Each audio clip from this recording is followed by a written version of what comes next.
اللہ کا بھیجا ہوا ایک فرشتہ جو حضرت جبرائیل تھے وہ ننھے اسماعیل کے پاس ظاہر ہوئے۔ انہوں نے زمین پر ایڑی ماری۔ ایک روایت میں ہے کہ پر مارا، پانی کا چشمہ پھوٹ نکلا، وہ فوراً فوارہ بن کر ابلنے لگا۔ ننھے اسماعیل پر پانی کے چھینٹے پڑنے لگے۔ پانی اور ہوا ملی ہوئی فوارہ ننھے اسماعیل پر سایہ فگن تھی۔ حضرت حاجرہ رضی اللہ تعالی عنہ نے جب یہ منظر دیکھا تو بیٹے کی جانب چشمے کی طرف دوڑی۔ ہماری روحانی ماں حضرت حاجرہ علیہ السلام قربان جاؤں آپ کے ایمان اور حوصلہ صبر پر کہ حمالیہ سے اونچا اور مضبوط تھا جو قائم رہا، ورنہ آج کی طرح کی کوئی بے حوصلہ خاتون ہوتی تو ایسے موقع پر خاوند کو کوستی، گالیاں دیتی۔ وہ کہتی دیکھو یہاں جنگل بیابان میں ہمیں مرنے کو چھوڑ گیا، پھر کوئی پتہ نہیں لیا۔ کہتا تھا اللہ کے سپرد کر کے جا رہا ہوں، دنیا میں بھلا ایسے بھی ہوتا ہے؟ اب کہاں ہے اللہ کی مدد؟ اللہ کی قسم حضرت حاجرہ علیہ السلام بے بسی کی حالت میں جس قدر جو کر سکتی تھی وہ کیا، مگر آخری لمحات تک زبان پر شکوہ نہیں آنے دیا۔ وہ اپنے الفاظ پر قائم رہی کہ ہمیں اللہ ضائع نہیں کرے گا۔ اللہ اکبر۔ مولا کریم نے بھی اپنی بندی کو، اپنے گہرے دوست کی بیوی کو اونچا مقام عطا فرمانا تھا، لہٰذا آزمائش بھی خوب کی، بلکہ زندگی کے آخری لمحے تک آزمائش کو جاری رکھا۔ حضرت حاجرہ علیہ السلام کامیاب ہو گئی۔ وہ اللہ کے گہرے دوست اور پیغمبر کی بیوی تو تھی ہی، مگر اب انہوں نے اپنے رب پر یقین کا جو عمل اظہار کیا تو اللہ نے اپنی کرامتوں اور عزتوں سے ان کو نواز دیا۔ ولایت یعنی اپنی دوستی کو ثابت کر دیا، اور اس کا منہ بولتا ثبوت سامنے آیا کہ چشمہ ابل رہا تھا۔ حضرت حاجرہ علیہ السلام مروہ سے دوڑتے ہوئے جب چشمے کے پاس پہنچی تو ننھے اسماعیل کو پانی پلایا اور خود بھی پیا، پھر اپنے لخت جگر کو چھاتی سے چمٹایا، اپنا دودھ پلایا۔ ننھے اسماعیل کو جو تھا وہ خوشی سے مارے مارے کہلکھلا رہا تھا۔ ماں نے اسے ایک جانب لٹایا اور جلدی سے چلو بھر بھر کے اپنی مشک بھرنے لگی، مگر پانی کا جوش بڑھتا جاتا تھا۔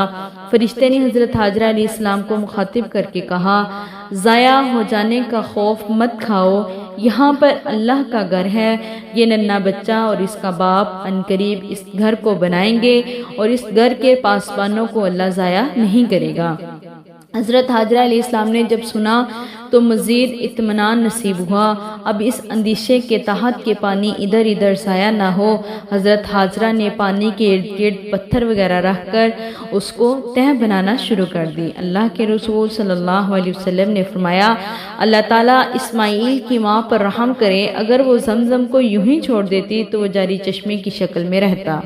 جی ہاں، چونکہ حضرت حاجرہ نے ارد گرد منڈیر بنا ڈالی، چنانچہ اللہ تعالیٰ نے معاملہ اپنی پیاری بندی کے ہاتھوں سے کیے ہوئے کام کے مطابق ہی کر دیا اور زمزم کے پانی کو کنویں کی شکل میں بدل دیا، یعنی جیسے اس کی پیاری بندی نے کہا ویسے ہی اس کے مولا نے کر دیا۔ اللہ کی صابر اور شاکر بندی حاجرہ علیہ السلام کی یہ کرامت ہزاروں سال سے آج بھی جاری ہے۔ دیکھو کس قدر حیرت کی بات ہے کہ مکہ شہر اور اس کے ارد گرد میلوں تک آج بھی کوئی نہ نہر ہے نہ کوئی چشمہ، پہاڑ خشک اور سخت ہیں۔ گرمی اس قدر ہے کہ ہمارے ہاں پاکستان میں جب دسمبر اور جنوری کی سردی میں لوگ ٹھٹھراتے ہیں تو مکہ میں تب بھی ایئر کنڈیشنر چلتے ہیں۔ اس گرم ویران وادی میں اللہ کی قدرت کا نظارہ دیکھو، حضرت حاجرہ کی کرامت کا منظر دیکھو۔ یہ چشمہ جو کنویں کی شکل میں ہے ہزاروں سال سے جاری ہے۔ زمزم کے پانی میں اللہ تعالیٰ نے بڑی شفا رکھی ہے۔ یہ محض عقیدہ اور ایمان کی ہی بات نہیں، بلکہ اس پانی کو دنیا کی اعلیٰ ترین لیبارٹریوں میں چیک کیا گیا تو رزلٹ یہ آیا کہ صحت کے اعتبار سے یہ پانی مکمل طور پر صحت مند ہے اور اس کی کوالٹی اس قدر اعلیٰ ہے کہ اس کو الٹی کا پانی روح زمین پر اور کہیں موجود نہیں ہے۔ اس کوالٹی کا پانی روح زمین پر اور کہیں موجود نہیں ہے۔ سعودی عرب کا موجود جو دور ہے اس کے بانی شاہ عبدالعزیز آل سعود کے زمانے میں ایک برطانوی کمپنی نے زمزم کو اپنی لیبارٹری میں چیک کرنے کا پروگرام بنایا۔ زمزم کا سیمپل لیا گیا آگے کمپنی تک۔ جس شخص نے یہ سیمپل پہنچایا وہ اس کمپنی کا ایک کرندہ اور یہودی تھا۔ اس یہودی نے زمزم کے پانی میں عام آلودہ پانی ملا دیا۔ جب رپورٹ سامنے آئی تو شور مچ گیا کہ زمزم کا پانی صحت کے لیے نقصان دہ ہے۔ حکومت سعودی عرب نے کمپنی سے کہا کہ وہ اپنی لیبارٹری کو چیک کروائیں اور اپنے بندوں کو بھی تحقیق کروائیں کہ درمیان میں کسی گڑبڑ کا امکان نظر آتا ہے۔ چنانچہ کمپنی کو دوبارہ زمزم کا سیمپل دیا گیا اور جب اسے چیک کیا گیا تو زمزم کا پانی دنیا کا بہترین پانی قرار پایا۔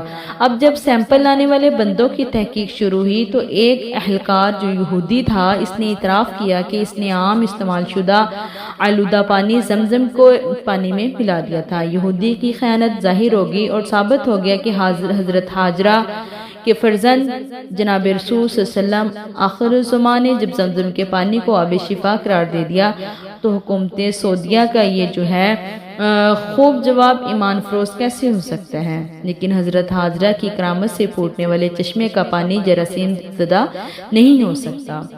حضرت حاجرہ کا انتہائی بے بسی میں بھی اپنے اللہ پر صبر اور شکر کا کردار ایسا پسندیدہ تھا کہ جناب محمد صلی اللہ علیہ وسلم کی آخری امت کے حاجیوں پر بھی فرض قرار دے گیا۔ جو بھی یہاں بیت اللہ کی زیارت کو آئے وہ حضرت حاجرہ کی طرح صفا اور مروہ کے درمیان 7 چکر لگائے اور وادی کے درمیان میں اس طرح تیز دوڑے جس طرح حضرت حاجرہ نے تیز دوڑ لگائی تھی، اور صفا پر چڑھتے ہوئے اس طرح کعبے کی طرف نگاہ اٹھا کر دیکھیں جس طرح حضرت حاجرہ علیہ السلام نے اپنے فرزند کو دیکھا کرتی تھی۔ تو پیاری بہنوں، آج جلرساز لوگوں نے پانی کے کئی ایسے چشمے اور کنویں متعین کر لیے ہیں، اس کے بارے میں وہ کہتے ہیں کہ فلاں کی کرامت کی وجہ سے یہ پانی شفا والا ہے۔ یہ سارا جھوٹ ہے اور روزی کمانے کا خلاف شریعت ڈھونسا انہوں نے ڈھونڈا ہوا ہے۔ افسوس کہ عورتیں ان جلدی سازوں کی جلد سازی کا شکار ہو جاتی ہیں اور مختلف درباروں سے پانی کی مقدس جو ہے وہ سمجھ کر لاتی ہیں۔ بعض درباروں پر اس طرح چکر اور دوڑ لگاتی ہیں جس طرح صفا اور مروہ کے درمیان سائی یعنی دوڑ لگائی جاتی ہے۔ یاد رکھیے حضرت حاجرہ علیہ السلام کی کرامت اس لیے شریعت بن گئی کہ اللہ نے اپنے نبی جناب ابراہیم کے ذریعے اسے شریعت بنایا۔ جی ہاں، زمزم کا پانی اس لیے شفا والا پانی شفایابی کا کامل ٹھہرا کہ اللہ کے رسول صلی اللہ علیہ وسلم نے اسے شفا قرار دے دیا، اور حضرت حاجرہ کی دوڑ اس لیے دین ٹھہری کہ اللہ نے قرآن میں واضح کر دیا ان الصفا والمروۃ من شعائر اللہ، بے شک صفا اور مروہ اللہ کی نشانیوں میں سے ایک عظیم نشانی ہے۔ ثابت ہوا حضرت حاجرہ کی کرامت زمزم اور سائی یعنی دوڑ کو اللہ اور اس کے رسول نے دین قرار دیا، یہ تب بھی دین بنا لیا۔ اللہ تعالیٰ سے دعا ہے اللہ تعالیٰ ہمیں صحابیات کے نقش قدم پر چلنے کی توفیق دے، وما توفیقی الا باللہ۔